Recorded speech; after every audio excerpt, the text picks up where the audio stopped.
All right, girls, can you tell me, what do you think heaven is going to be like? When we're in heaven, what's it going to be like? Fun. Whatever we think it's going to be like. Oh, so like whatever you want? White in the sky.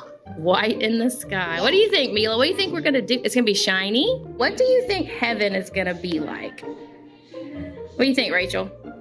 The earth. It's going to be like Earth? What's it going to look like? Is it going to look any different or is it exactly the same? Brighter. It's going to be brighter? Do you have any other thoughts? Like, what do you think we're going to do in heaven? Relax. Relax? That sounds fun. What do you think we're going to do when we're in heaven? We're gonna do this. Lots of dancing? Are we going to sing? No. You don't think so? Maybe, are we going to do schoolwork? No. No? Why not? Why wouldn't we do schoolwork in heaven? We're Because it's boring? gonna watch people. Watch people? Like watch people that are on Earth? Okay. Do you like watching people? No? And there's a roof. We can't see them. That's true. You don't think when we're in heaven we can see through buildings? Climb into their chimney when you ghost. We can climb into their chimney and see them. Okay. So we're just going to do fun stuff? Yeah. Like what kind of fun stuff? Go to the fair. Go to a fair? Just relax in the hut. Relax in a hot tub? So you think it's going to be shiny and fun, and we're going to watch people, and we're going to dance, Climb in their chimney. and deliver presents? Yes, like Santa Claus. Okay. All right, anything else? Any other thoughts? That's it? So shiny and fun.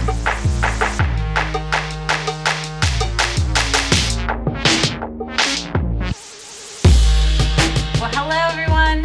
Welcome to the Not Great Parents podcast. I'm Not Great Parent Molly, and my co-host, Not Great Parent Nathan, is here today. You were just about to say Not Great Nathan, which I is did. also fine. I almost said is here. We're just here with Not Great Nathan today. That's right. I'm not a great parent. I'm also not, of all the Nathans you know in this church, I'm not the greatest one, but that's all right. Oh, I don't know. No, that's not We're true. not having a Nathan competition, but Yes, there is no great Nathans. there- We're all the Nathans. all are the not Nathans great. not that great. Yeah, that's all right.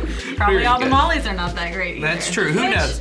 I'm not trying to be great. No, exactly. That's the point of this podcast. Why don't you kind of let people know, Sure. in case this is the first time you've tuned in. Yep, if this is the first time you're here, I know we have kind of a funny name. It doesn't seem like what you would want to be, a not great parent, but what we spend our time focusing on here is that we don't want to be great. We want to be Yes. good parents. We want to be parents that raise their children in the goodness of God and not the greatness that this world tells us we need to do. Yeah, So- because it can get confusing. It can, and it doesn't mean that you don't have a great life, so to speak, Right. but we are going with what God defines as a life that we should have for our families and our children, not Yeah. what the world chooses for us. Well, and I think when you get to that place, most people, when you talk to them about their life and they say things like, how are things going? And they'll go, well, it's good. It's just not great. How's your job? It's a good job. It's just not great. My marriage is good. It's just not great. And we always think of great as the maximized version of good. Right. But in this sense, what we're talking about is we are talking about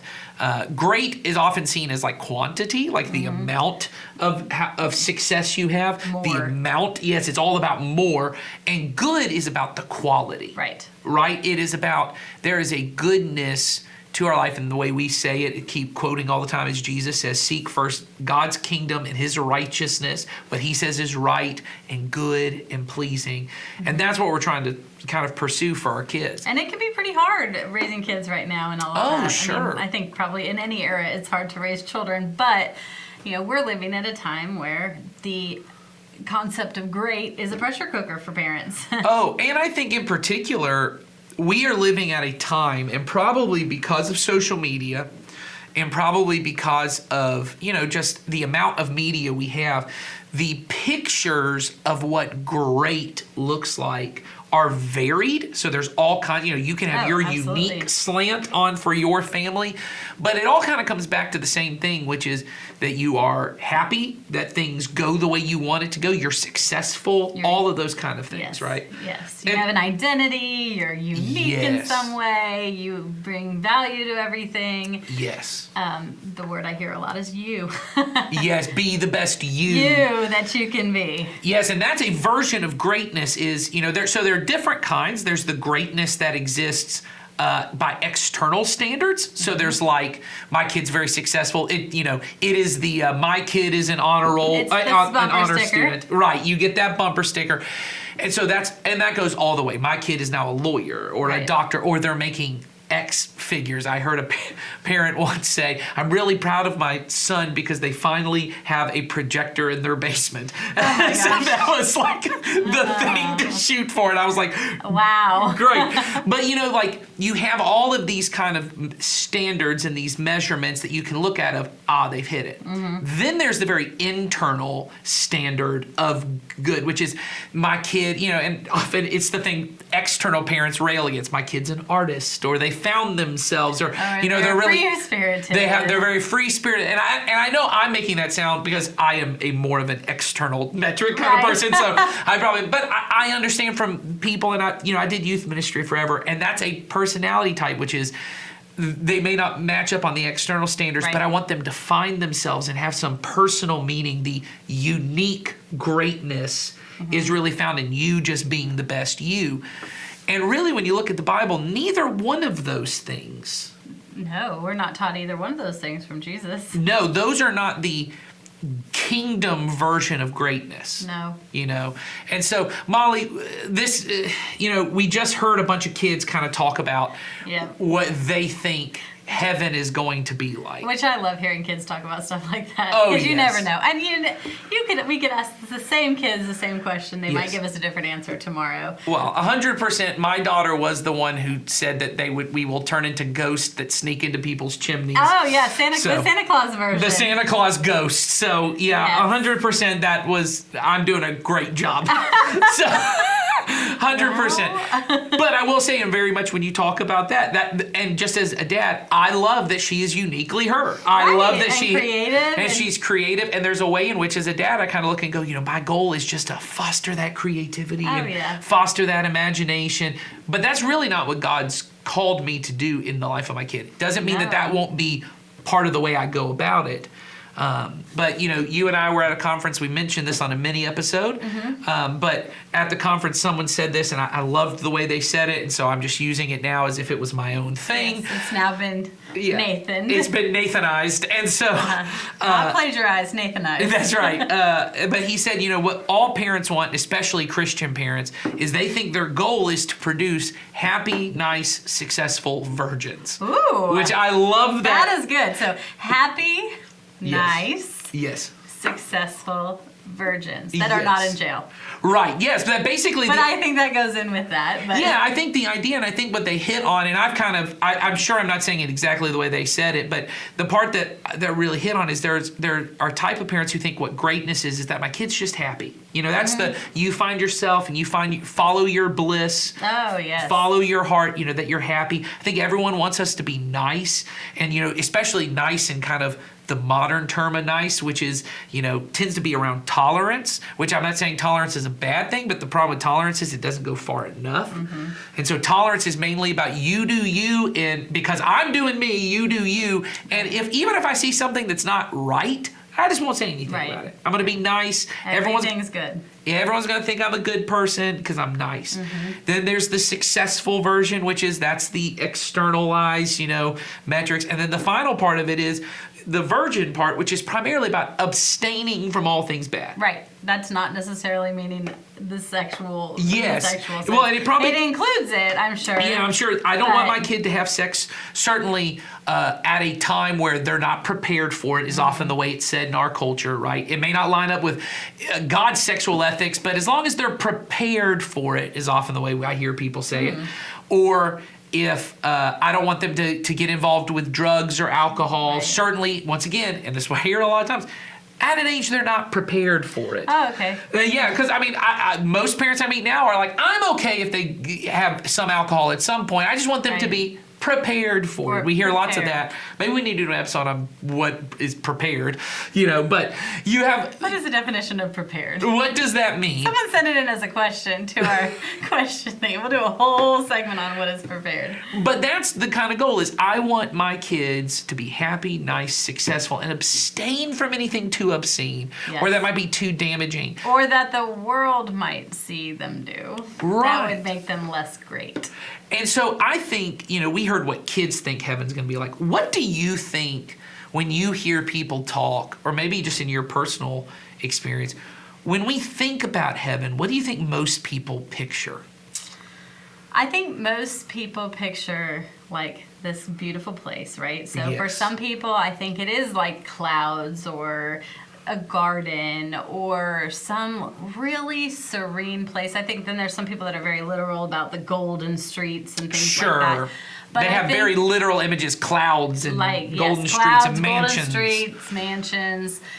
But I think people think they're just sitting there with God, like the old Kumbaya song, like Yes. you and God are by the fire, Yes. enjoying heaven. Yes. You're there. Yeah. And that is not what I picture, but I do think that is what a lot of people picture. Yeah, or they picture some version. I think it's somewhere in the happy, nice, successful virgin part. Oh, probably. Which yeah. is, there's the happiness part, which I know, one of the kids said, it's just kind of whatever you want to do. Whatever you Right. want to do. There's the intense pleasure factory off in the sky somewhere, which is anything that when you do youth group, you did youth group, Yes. you always hear the way people talk about teenagers often is, if you love playing Xbox, you're going to play Xbox for all the time. eternity, for eternity. Right, it's this intense pleasure factor. It's happy, and you're gonna be nice. There's always these pictures of kind of everything's just kind of nice and put together and perfect, and everyone's kind of treating each other nice, and it's just There's no conflict. It's just whatever you want,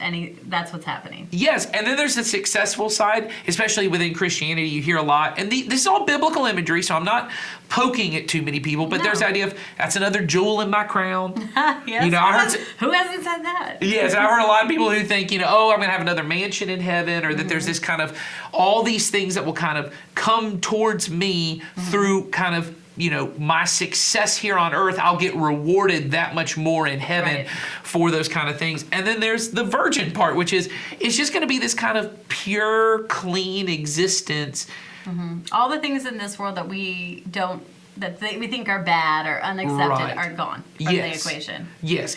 And then there's the part where people think we're looking down on people Oh, yes. that are still alive, or the Yes. part where your family is in that mansion, just you and your Yes. family are in that mansion. There's a lot of versions of that people see as well. And I think, and this is why we wanted to kind of start here, was what you think the end goal of life is. The way that it's kind of used in theological circles is the telos, which just means the end goal, right? It comes from the same root word that we get telemetry. When you're going to launch a rocket, where do you want that rocket to land? Right. What is the end goal of history? What is the end goal of life?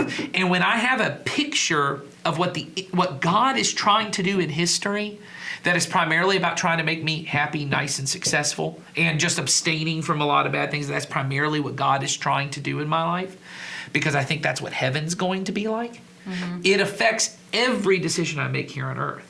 And for the purpose of what we are talking about, if I am a parent trying to figure out what is the end goal of my parenting, Which we all are. Yeah, or you Or we should should be. be. You should be trying to figure out what is the end goal. You need to be figuring out, well, the end goal will determine every decision I make leading up to it. That the kind of life or the kind of child I'm trying to produce, for lack of a better word, right? The kind of thing that affects ultimately where I think they are going. It all comes from what I think the end goal of life is. And I think for Christian parents, that becomes, what do I think heaven is like? I think so too.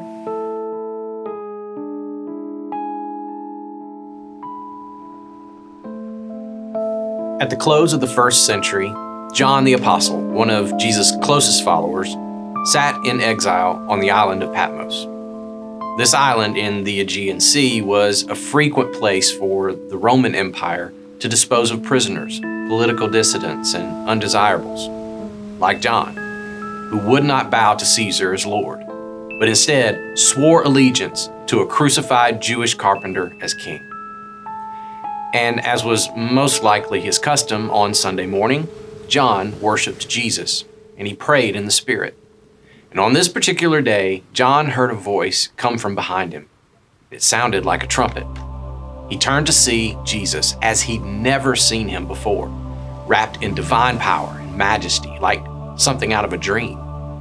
But this was not a dream. It was a vision of life from heaven's point of view. Jesus instructed John to write a letter to 7 early churches and convey Jesus' instructions for them. And then the Lord revealed to John a vision of his second coming, the time when Jesus will return to put an end to all suffering, all evil, and bring about the fullness of his kingdom for all eternity. And Jesus reveals to John the final picture of life with God that we get in the Bible. John says, finally, he saw a new heaven and a new earth, for the first heaven and the first earth had passed away. And John begins to describe what he saw in these vivid metaphors, probably because there is no earthly language that could describe the glory of what God has prepared for you and me in his kingdom. And though we may have images of mansions resting on foundations of clouds or some idyllic garden paradise, or the most fantastic pleasures we could imagine around every corner, this is not what John describes. John says, I saw the holy city, the new Jerusalem, coming down out of heaven from God, prepared as a bride beautifully dressed for her husband. Now, this is interesting because from the beginning of the Bible, it seems like the goal of heaven is to return to the Garden of Eden. In the beginning, God creates everything in existence, and he creates this beautiful garden where he places a man and a woman to live with him. God dwells in the garden with human beings, and he gives humanity the power and authority, or the dominion, to rule creation alongside him. But since humans don't want to share power, we rebel against God and his commands. And we're exiled from this garden where we can no longer live with God. But the story of the Bible is God offering human beings the opportunity to do life with him outside the garden. He begins with Abraham, and then Abraham's children. And eventually, from Abraham's family grows an entire nation, which God chooses as his people. And through his partnership with Israel, God brings his son, Jesus, to finally crush the power of evil and sin through his death, and through his resurrection, offer life forever with God in his kingdom. But life with God is not some kind of private spiritual experience between me and God. It's a life lived in community with Jesus at the center. This is why when Jesus returns from the dead, he doesn't send individual believers out to share the message and make converts for some new religion. Jesus creates a new community, a new nation, a new family of believers, the church. And it's to this church that Jesus trusts the keys to his kingdom. The message of life with God is entrusted to this community that Jesus dwells in the center of. And this is important for our understanding of John's revelation, because what John sees is not a return to some private garden where John is reunited with his lost loved ones and can praise God forever. What John sees is a city full of people from every nation, every language, every tongue, living together with God at the center. John says, I did not see a temple in the city, because the Lord God Almighty and the Lamb are its temple. The city does not need the sun or the moon to shine on it, for the glory of God gives it light, and the Lamb is its lamp. John sees a city, a community of people brought to life by the very presence of God. The kingdom of heaven is not a reality that you and I each get to personally create to our preferences. It's not some pleasure factory in the sky or disembodied worship experience. It's a city. It's a life and community with other believers where God dwells at the center. And the final chapter of John's revelation begins with John seeing the Garden of Eden restored. He says, "Then the angel showed me the river of the water of life, as clear as crystal, flowing from the throne of God and of the Lamb down the middle of the great street of the city. On each side of the river stood the tree of life, bearing 12 crops of fruit, yielding its fruit every month, and the leaves of the tree are for the healing of the nations." This is imagery right out of the first few chapters of Genesis. But this time, the Garden of Eden is not some faraway place with just a husband and a wife and God. This time, the garden is placed in the middle of a city. Eternity is life with God and with His people. What God has been doing throughout human history is gathering together a group of people from every nation, every language, every tribe who He could choose to dwell in the middle of. A people who would love, serve, and give their lives away for God and one another, just as Jesus has done. It's not to create good and moral or nice Christians, but to create a people who will live forever with God and love one another in selfless, self-giving, loving relationship. And on that day, there will be great rejoicing. For God Himself will wipe away every tear, and there will be no more suffering or sorrow or death. For God Himself will dwell among us, and He will be our God, and we will be His people. Just as it always should have been, it always shall be. So, what do you think the end goal really is then as a parent? Yeah, I mean, I think if the goal of human history, and I heard, here's your Dallas Willard quote for today. Oh, good. We haven't had it yet, guys. Everyone's been waiting. Your Dallas Willard quote. This is roughly what he said, but he said that what God is doing throughout human history is collecting a group of persons, Right. a group of people that He could dwell in the midst of. A loving community of people that He could dwell in the midst of. And I think the way he said it is as the most, active participant. That the most active participant in the community is the Spirit of God. And so when you look at it and Jason did a really good job of kind of illustrating this from the beginning of history, in Genesis, through the nation of Israel, then to Jesus with His disciples, then to the church now, Right. and then the picture we get in Revelation of the city of God, that the Lamb is at the center of, and the Lamb is the light, and there is no need for the sun because the thing that brings life and light to the whole city is God Himself. You see this picture of God wants to dwell in the midst of people so that they can love Him and love one another just as Father, Son, and Holy Spirit, God Himself, loves Himself. Yes. So the Trinity is self-contained, self-existing community of love. And that what we are trying to do as parents, before we even get to parents, what we're trying to do as believers is to live in that reality right now. Yeah, I mean, we say it all the time. Kingdom of God is here, or Yes. we are living in this life, which is a glimpse of the kingdom of God that is to come. Right, yes. It is part of that. Yes, that Jesus comes and says the kingdom is here, right? And we know that there's, as I can't remember the first theologian to kind of set it up, but there's this now and not yet piece of the kingdom, that there is a kingdom here, but there will be a fullness of the kingdom. There's a way in which we can experience the kingdom here, alive and active, and it present, but there is a fullness of the presence when Jesus returns, takes away all sin and everything that gets in the way of the kingdom. Right. Which that's the part I think we can't even imagine, right? Right. That's the part that's probably so amazing that we can't even really conceptualize what that is. Yeah, well, I think it'd be almost impossible to exist in a human community currently without sin, that it's hard for me, even within the church community, because we are sinful people, Right. and we have not been fully, as the word is, sanctified. I've not been Right. fully made new, right? I've been made new, and I get to participate in God's new life, but occasionally I like to go back and visit that old The life. old version. I like to. We all that sin controls people. I mean, it's easy for us to get there. Yeah, and there are times I like to revisit being impatient.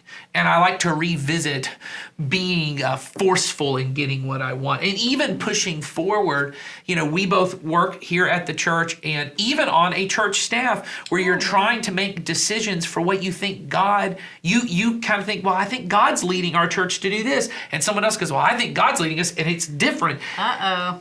And even within those, to not revisit the old forceful, let me power up, let me silence your point of view, Let's work my agenda, that kind Yes. of thing. That is, And so it's impossible, I think, for us to fully imagine what would a human community look like if God was fully present at the center as the most active participant.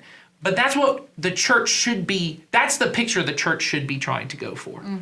Is how do we become a community of people who live with God fully at the center, alive and active in the way in which he calls us to love one another right. and love our neighbor who's not in our community and our enemy who's trying to attack, maybe even attack our community. How do I love all of these people from the center that is God? Yeah. And I think that ends up informing the way that we choose to be good parents, not great parents. I would agree with that. Because I think if the end goal of my life is to end up being the kind of person who could give myself away to God and others, a community of people, in the way that Jesus gave his life away, self-sacrificially, for the good of others, right? Because God has led me to do it. If that's my end goal, that changes how I live. Absolutely. But what are the ways, so this kind of gets us to transition here to a different thought. That I don't think is the version one that many of us were taught of Christianity. Not at all. Or even of heaven. When you were kind of growing up, what was the primary maybe motivation that you were given of like, this is why you want to follow Jesus or this is why you want to go to heaven? Well, because you didn't want to go to hell. Yes, That's the number one reason. It was Yes. that, I've heard people say it 1,000 different ways, fire insurance or whatever, but it was, we want you to know that Jesus died for your sins and make a decision that you're going to believe that. Right. And that was basically it. Like you had, once you made that statement of faith or whatever, Right. then we just all assume you are living with God as his Yeah. leader of your life, and off you go. Yeah, and your goal may be from that point, and there's really multiple versions of this. Some of us are kind of taught once you've made that decision, it's sealed. Nothing can happen to it. So even if you're not a happy, nice, successful virgin, You were in that moment. You made that prayer. You prayed that prayer. You signed that card. When you get to St. Peter and the pearly gates, you hold up And your card. my card, and they go, well, I guess I got to let you in, right? Or there's another version, which a lot of us are kind of taught, which is you make that decision, and then your goal is to be a happy, nice, successful virgin Yes. so that you can kind of go off and when you get to heaven, your proof that you have become this kind of person is the life that you led. Right. And I think, sometimes it's well intended and we Sure. think, I'm going to live this very, as we're saying, nice, healthy virgin life. Right. And that people may see my life and go, I want to follow Jesus or whatever it may be. Right. Or I'm just curious about you or whatever that might Yeah. be. But Yeah.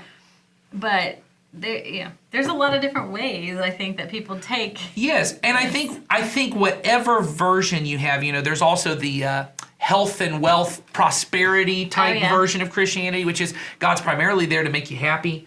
Isn't the Bible a self-help book? Right, exactly. Yeah, like there's the. We've talked about so that's that. another one, right? You have the health and wealth one, which is, and so my version of heaven is kind of the intense pleasure factory. When I get to, God's going to reward me in this life and the next with just all the good things I've ever kind of prayed for and wanted. It's the you name it, you claim it, you get what you want kind of thing.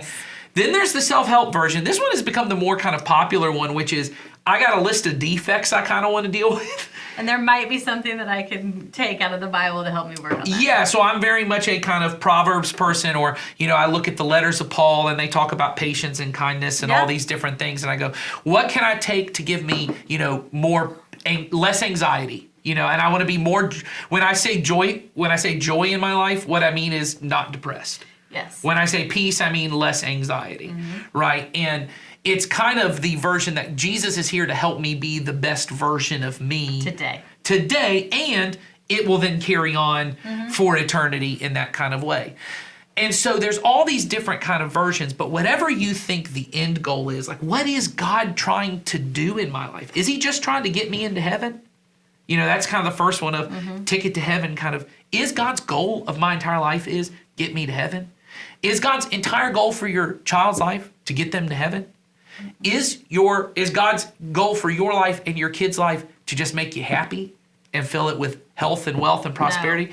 Is it just Molly? No, I'm just saying if that was it, there wouldn't be like difficult things. Oh, all kinds of stuff, yes. Right? Yeah, including we don't have to go down that tangent. Including all the trials that James says we will face. Yeah, and he says that when you go through it, it's actually for your good. That perseverance produces something within you, right? Right. And is it just that he wants to improve me and make me nice and successful? No. Like, is that what he wants? Or is what God wants, is what God really wants out of my life that I become the kind of person who could exist within the self-giving, self-sacrificial love of God himself? And the way that I do that is by living in self-sacrificial, self-giving love that comes from Jesus to me. And then I live in that with other people. And that's why I have to remove, lust from my life. Because I can't really love another person if I'm looking at them as a sexual object. Right. It's why I have to remove anger, or I should say more contempt from my life, where as Jesus would say, you call your brother or sister fool. You call them, you deride them, you dehumanize them, because once again, I cannot love you if I see you as less than human. Yes. Right? And anything less than. Yeah, so sin has to be dealt with in that way, right?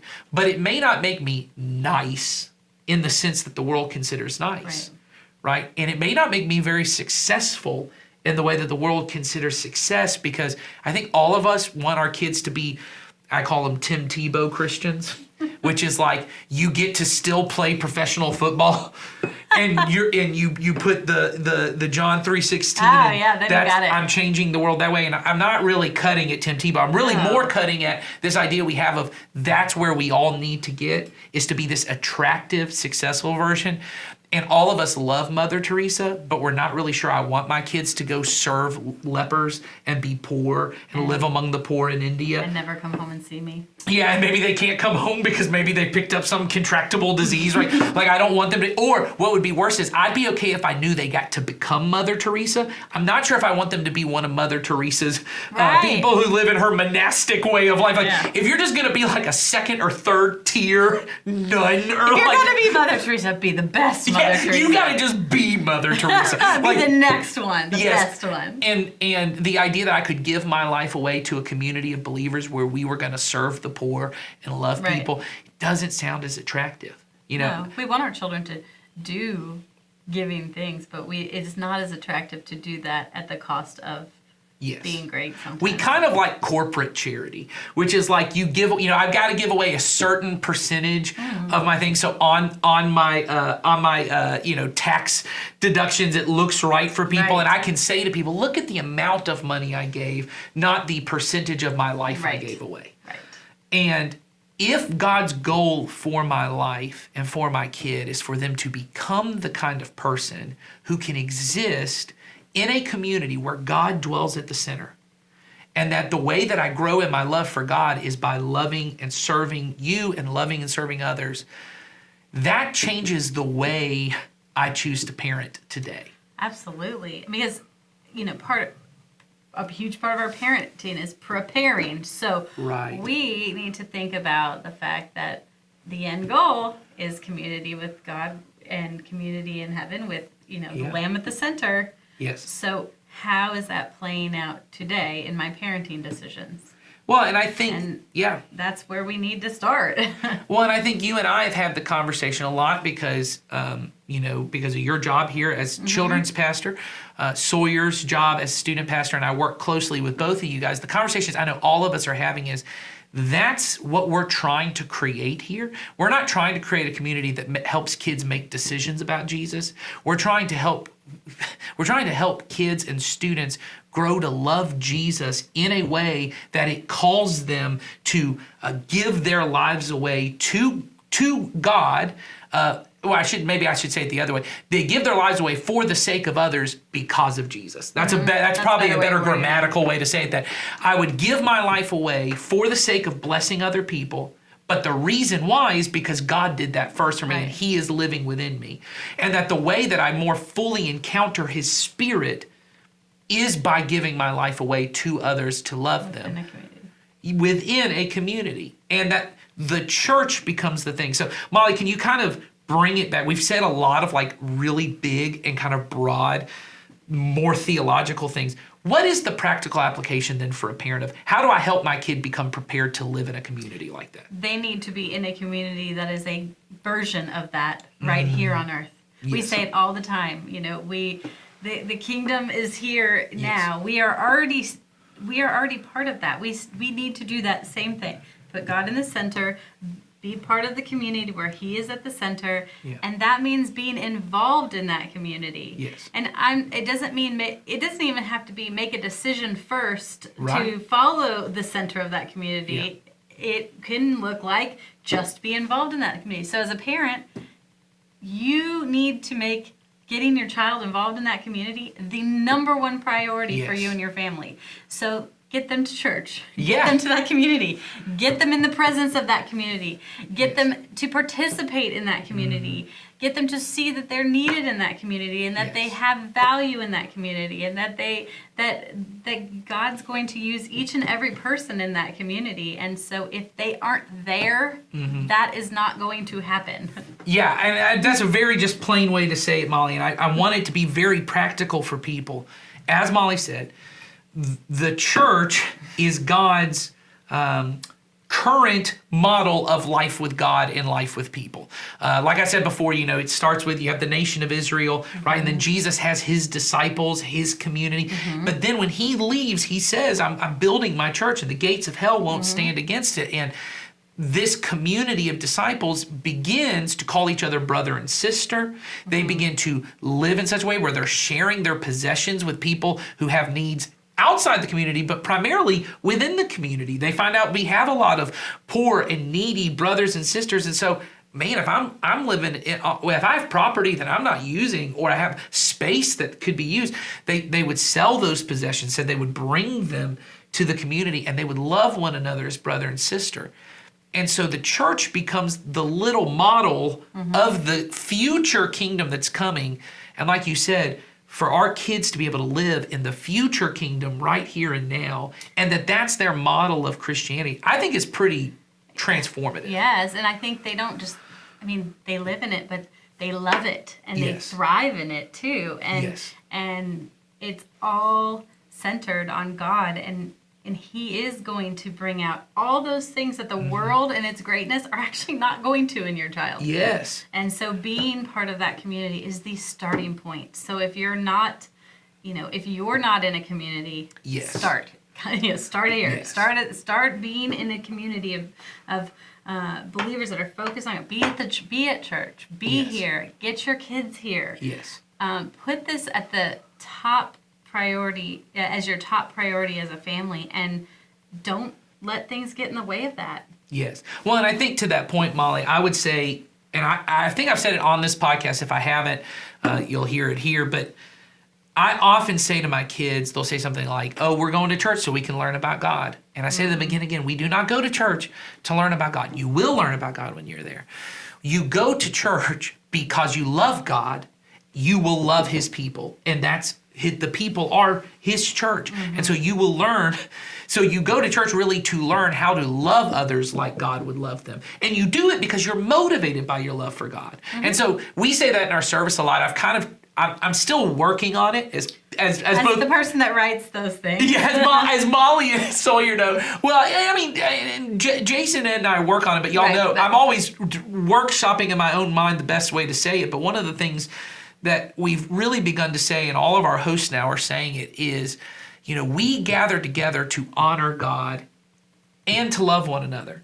That it's not one or the other. I do show up to honor God because I want to love him, and so I want to worship him. And loving other people is honoring to God. Right. The way that I do that, because I could go to the beach on Sunday, play worship music, read my Bible, do that with my kids, and there is a way in which that is not as honoring to God as if I would have chosen to show up on a Sunday with people I may not even have that much chemistry, not sure I like all that much, but I show up and we together worship God, and we together learn from Scripture, and we together have moments where the term is fellowship, but we share life together, and we love one another and encourage one another. That in itself, because it's a picture of what will happen in eternity. And if your kid does not have that as the central focus of what it means to follow God, is I have this personal relationship with God that is expressed in this community that I have, because I have private quiet time in the morning. We all do. I mean, Yeah. we should have. Yes, we should, because in order for me to be a vital member of this community, I have to have that as my foundation, but the best thing I bring to the community is this loving relationship with God. I am bringing the image of Christ with me. And so that's where we're trying to ultimately get to. And we wanted to give you guys kind of a picture of what that might look like. And so we asked Sawyer, who's our student minister, to kind of talk about the way that we're doing this within our student ministry groups. Yeah.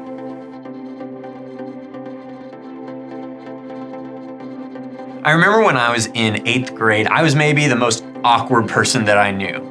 Now, while that might have actually been true in my case, I promise every single 8th grader believes the exact same thing. Life at that stage is full of so many questions, and today, I just want to spend some time breaking down the 4 biggest questions your teenagers are asking. And what you need to understand is that whether it's your kid or someone else's kid, they need affirmation. As someone who works closely with the teenagers in our church, this idea of affirmation is the first or second thing I tell the leadership team to focus on. In 2023, the average teenager is hearing so much about what it is that they're doing wrong. And as an adult in their life, one of the most transformational things you can do is to tell them how great they are. Now, don't misunderstand me. You might need to get creative, because if there's one thing that teenagers want, it's authenticity. More than anything, teenagers want to know that they can trust you. Maybe when you were a teenager, you wanted the adults in your life to be likable. Now the bar is lower and higher. It's lower in that they don't care how you talk, how you dress, or what shows or music you're into. The bar is also much higher though, because they actually care deeply about if you follow through on what you say. And if you say the wrong thing, they will notice. I recently was having a conversation with a girl in our church, and we were talking about movies, and she told me that she's really into horror movies. And I could tell that she thought she might have accidentally told me something that I might not approve of. It would have been one thing for me to just not say anything, but in the moment, I wanted to build a bridge for connection. So I actually told her about my tastes in horror movies and showed her that I was not operating from a place of superiority. And that was the victory. Before you get to the 4 big questions, you have to establish trust. Now that we've done that, the first question every teenager is asking is really simple. Who do I like? This one's important because it's the one that you have the most control over and also have virtually no control over. As a parent, you get to choose the people your children get to spend their time with. The difficulty is that they might not like those people. And what's really difficult is for you to not force them to like them. In student ministry, we do what we can to emphasize that Jesus liked everyone, but the main thing that we want to help our teens in our church do is love the people around them in our church. This is why we're always emphasizing the need for them to be at church as much as possible. If they are consistently around people who follow Jesus and do so with authenticity and grace, they will want to emulate that. Coming out of that, we arrive at our next question, who am I? Now, this is a really difficult question for your teenager to be able to explain. Part of being in the church is this concept of how the church is like the body of Christ. And my job is largely trying to help teenagers understand where they fit into that. Are they a finger or a pituitary gland? Are they a parking attendant or a worship leader? These are the questions we want to help them answer. And again, it all comes back to whether or not you want them to find the answers to these questions at church or somewhere else. Because all 4 of these questions will be answered eventually. The next one, who do I want to be? So it might seem like we just talked about this, but I want you to think of this as the other side of the same coin and how it relates to the previous question. Your teenager has aspirations, and even though you might know what's good for them, which is almost certainly true, by the way, your decision to forego your ideas for success and encourage them to blaze their own path with your assistance, again, will build a trust that will last a lifetime. Part of what student ministry is great at doing is seeing who someone is, who they want to be, and acknowledging the chasm in between them and helping teenagers cross that chasm with Jesus and others. Finally, your teenagers are definitely asking, where do I belong? This is so difficult because it's the question that they have the least control over. Teenagers, by their nature, go where they're told to go when they are told to go there. But as they get older, they need to learn how to go places on their own. But part of the next step of your role as the parent is them being in a community that they can call their own. Let's make this hyper practical. When you run out of rocks in your jar, or whatever that metaphor is that Ed uses all the time, what will your teenager's relationship with the church be? Will they be counting down the days to graduation and moving to college because church has always been your thing? Or will they have a completely independent, beautifully unique, and separate relationship with the church? Will they be riding in your back seat to church? Or will they be excited to be a part of the body of Christ because it has grown into something that you are proud of and something that you no longer control? Giving up control can be so hard, and I need to say, I understand it. Early in your parenting journey, it's so important to maintain control, even if it's just by a thread. But giving your teenager even just a little bit of control to allow them to grow and make mistakes and go to dangerous places, it's gonna show them 2 things. Firstly, it's gonna show them the nature of the world. Something that the leaders embody in our student ministry is that each student that goes to our church is someone who could eventually be leading a small group of their own. And if we play our cards wisely and show them authenticity and grace, they just might make it. And secondly, it'll show your teenager that you trust them, which will grow their trust in you and Jesus, which was the point all along. So the thing I took most out of what Sawyer said is that my child is going to find an answer to these questions, whether whether they get it at school or somewhere else. And I want the church, we all should want the church to be the one that answers these questions. Yeah, I know we have a future episode to talk about this, so I'm not going to get into it, but a little preview for our next future episode. Main episode. Super fans. For the super fans, they can get that. Yes. Is this idea that every parent wants to find their kid to have my thing. Right. I want my kid to just my find thing and my people. My thing and or the people, a lot of people say their tribe. They found their tribe. They found their tribe. And for them, it's those questions. Who do I like? Who am I? Who do I want to be? Where do I belong? And that's answered in my thing and my people. And I think for us as parents, when I know the long-term scope of history, where this whole story is and going. The end game. Yes, is that my child would be a part of the city of God with the Lamb at the center. Why would I not try to make their thing and their people the current place and the current community where God intends to dwell with people, and that we know that's within the church? And so I think it is so critical that we make sure that we help our kids develop a story and a way of viewing life where church is at the center of their story. And what I mean is, we were both had listened to this podcast. It's called New Time Religion, and then I think they changed the name of it. But Don't go look for it. You're in the right place. yeah, you just stay with no competition. We'll give you the synopsis. There is no other good podcast. There's some great podcasts. Yeah, it's just right here, guys. Stick here with lower tier good. Yeah, and we'll just feed you that info. We're just repeating what they said.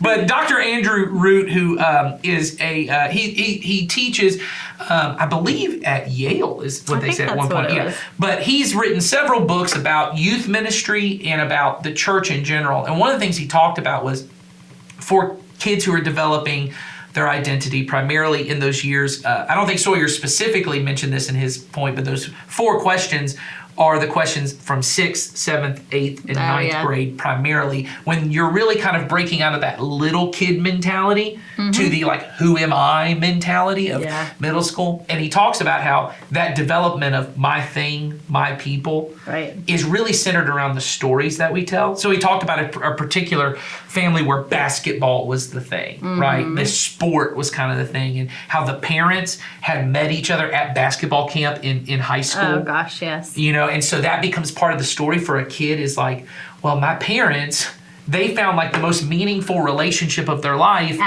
in basketball. Yeah, through playing basketball. And they talked about how the kid, one of their key moments, they said, what's one of the best moments of your life? When I scored the winning basket and my dad was in tears because he was so proud of me, these are good moments. I'm not trying to take them away. But they become the defining story and narrative, which kind of tell them, for me to have a good life, right? A good and pleasing kind of life, basketball is going to play a critical component to that. And what we all know is, by and large, basketball is probably going to be done by the end of high school. You might play a little college ball, but for 99.9% of kids, you're at the most, when you're 34, you're going to go and play at the local Y and then hurt your back and have to sit out for 6 weeks going, man, I'm not in high school. Basketball doesn't play that big of a role. But the church should and could. So what does that look like, Molly, do you think, for us as parents to help kind of make the defining story and narrative for our kids, this involvement with God and his people? Well, it looks like it being your family's narrative. And in order for it to be your family's narrative, it has to be your narrative. Right. So I can't go to my child and say, I'm going to drop you off at church and never engage myself. Yes. Or I can't say to my child, you need to spend time with people from church. Yes. If I don't have any friends myself that are in that same community, or I can't say to my child, you have to, choose church over some other event if I am not going to choose church over some other event. And, kids, when they're young, they're doing modeling. When they're older, they're watching us, right? And they're... I just want to be clear for those who heard it the way I heard it initially. Molly is not saying every child is a child model. I was just listening. I thought you meant their activity was every child when they're a child. That's what our family narrative is. Right. You must be a model. Child modeling. I will just say this. Knowing one of your children, Jasper would be the sassiest model that could possibly be. He looked good in a little dapper vest, I bet. Oh, he does. I'm sure he does. He does. And he has some stage presence. I just went to a performance at his school today. There you go. He was doing head, shoulders, knees, and toes really dramatically. I bet. I've got a few dramatic children in my life, and I might have been a former dramatic child, current dramatic man. I know. So, I'm here for it too. So. But what you meant was when our kids are young, they kind of when they're young, the youngest, they're modeling us. So what I mean by that is like when they're very young, when we make sounds and then they mimic those sounds. That's how they're engaging in their environment. That's how they're connecting to you as the parent, which is like early community for them. Right? And then as they get older and as our kids get older, we know they continue to watch us and sounds creepy, but and analyze us and look at who hasn't felt judged by their children? But what I mean by that is they look for us to be that model for them and to continue that. And so we can't say to them words that we aren't living out. Yes. So we can't say, make this your community or go to church or do this if we're not doing that ourselves. Well, my experience has been doing youth ministry for as long as I did. And even now doing ministry and having former students who are now adults Right. and talking with them. Teenagers in particular, when they start answering these questions, because like you said before, they're really just focused on the behavior. Well, we go to church and we do this when they're young. But when they start to kind of understand identity, when they start to see that mom and dad dropped me off at church, and everyone in my youth group keeps talking about we need to be here for 2 hours, and that we need to, and eventually when they're in high school, we start telling them, hey, and you need to find your serving position so you know where you fit, in the community, where you contribute to the community. And belong. And they start to realize, hey, I can't come to first service because my parents have already told me we're only coming to one service. And eventually when they start to see, oh, my mom and dad, they don't serve. And like you said, they keep telling me, hey, don't have bad influences at school, hang out with people at church, yet they never hang out with, they don't do a small group, they don't have any friends they go to lunch with, they don't have any people from church, they don't even often make it a priority to be at church every Sunday. They eventually start to smell it out, and they start to go, what these people at church are telling me matters, and I thought you thought that mattered, that's not it. Maybe what you want is for me to be a happy, nice, successful virgin. Maybe what you wanted was for me to come and get a little bit of ethical training, a little bit of morality so I wouldn't lie as much and I'd behave a little better. Or maybe you just thought it seemed like the right thing for me to go to church. That these are the well-rounded kids or ones who have a little moral and religious background. And eventually those kids either do one of two things. They continue to follow Christ and they get fully plugged into the kingdom in spite of their parents. Right. And they eventually kind of realize, I am more committed to this than they are. Which happens. And it does happen fairly frequently, I will say. And I always end up hating that for parents because I think the parents sometimes then even become resentful of the church at times.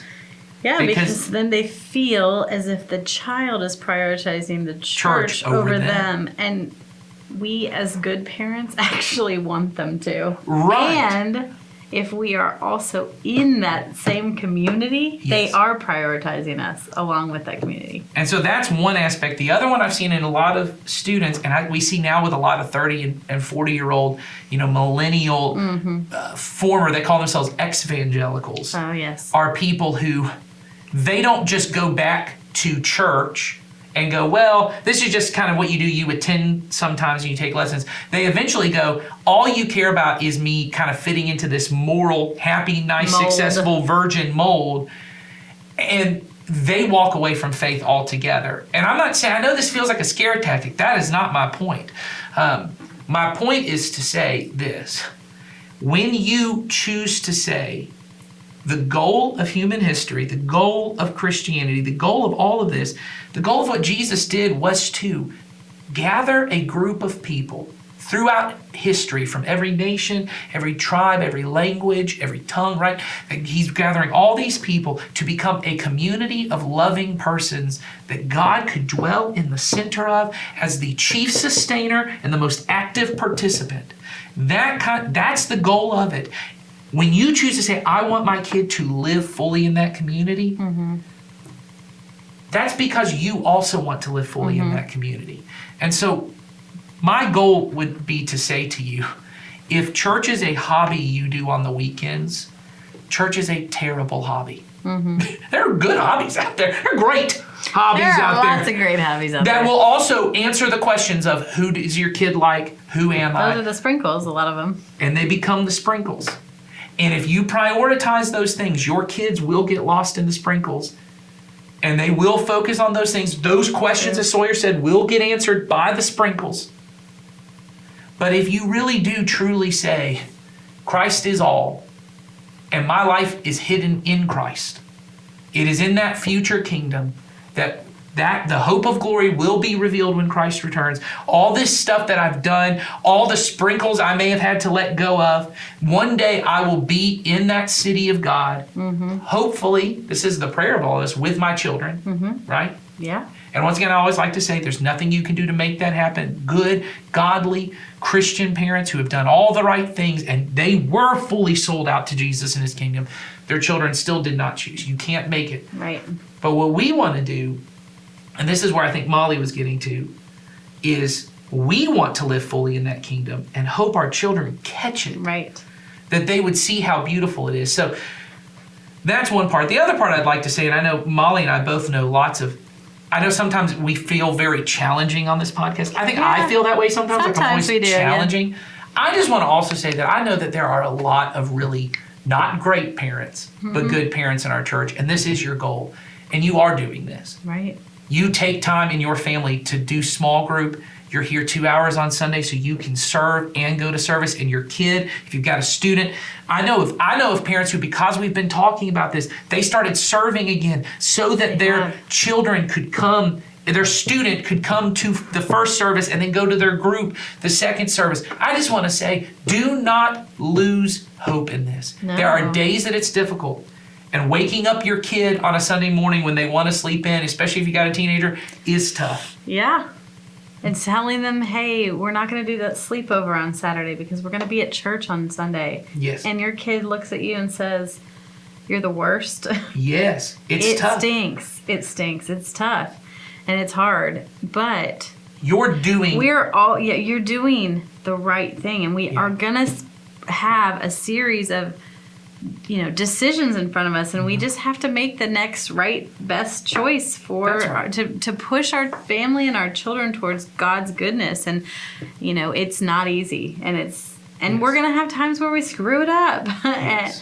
But if we can always get back to that, we are preparing our family, that includes me as the parents and my children, for that end goal of life in participation in the kingdom of God with the Lamb at the center, then I need to make all those right decisions pointing my family towards that.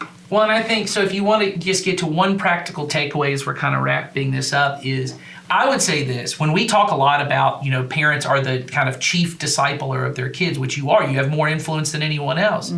I think sometimes the natural thought is, I need to make sure that we have a personal devotion time and a personal prayer time, and that I have all of these kind of quiet time, all the kind of personal devotion stuff with my kids. And those are great things. We have a lot of that in our family, but I'll say this.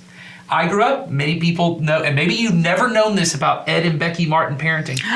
We never once had a devotional time. What? I can't remember. I remember one brief period of time we had I think it was a James Dobson, Focus on the Family, 365-day devotional. And I think we made 3.65 days of a devotional through it because just the way our life was. Yeah. But here's what I would say, and I'm not trying to take it. Here's where I think your role as a discipler is. It is more impactful for your kids when they know mom and dad do small group on Tuesday night, Wednesday night, Thursday night, and that they see that than if you're praying with your kids every night. You should be praying with your kids every night. Don't hear me say that. The bigger impact is if they know mom and dad do this, and mom and dad come to church on Sunday, and mom and dad sometimes they have to, we can't do everything we would normally financially do because they're giving money to the church, or they're giving money to this cause, or they show up on Saturdays at Bridging the Gap to volunteer some way, or they're giving into the kingdom some way, or they choose to say, hey, we can't go on that vacation this week because there's something we want to do at church that's going to be involved, or we can't, do a sleepover, or we can't do this because we're doing that. That participation in the kingdom with other believers that they see matters to you, and that you're saying because it matters to you, matters to me, I want it to matter to you. It will not go unnoticed. That impact triples on top of the other stuff. And then, so I say this to sometimes go, I know as a Christian parent, sometimes you feel mostly guilty for, oh man, I didn't sit and have a quiet time with my kid.